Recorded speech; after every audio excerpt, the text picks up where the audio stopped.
आज अतिशय आनंदाची गोष्ट आहे। श्री सिद्धिविनायक मंदिर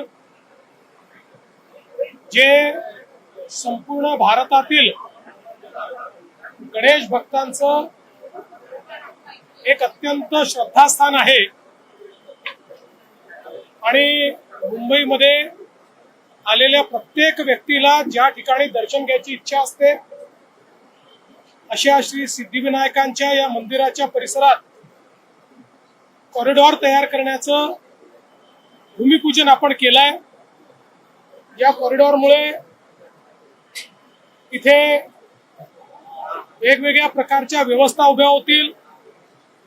सुंदर प्रवेशद्वारापासून तर क्राउड मॅनेजमेंट पर्यंत प्रत्येक गोष्टीचा विचार करण्यात आलेला आहे।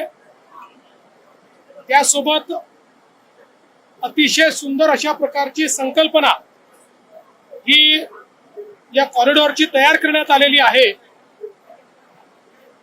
मला असं वाटतं की हा कॉरिडॉर झाल्यानंतर येणाऱ्या भाविकांच्या संख्येमध्ये वाढ तर होईलच, पण त्यांना एका वेगळ्या आध्यात्मिक अनुभूतीला इथे सामोरं जाता येईल। मी श्री सिद्धिविनायक न्यासाचे सर्व पदाधिकारी, मुंबई महानगरपालिका आणि महानगरपालिकेचे महापौर, उपमहापौर, सर्व पदाधिकारी, महाराष्ट्र शासनाचे सर्व अधिकारी या सर्वांचं अतिशय मनापासून अभिनंदन करतो आणि लवकरच हे काम पूर्ण होईल अशी अपेक्षा व्यक्त करतो।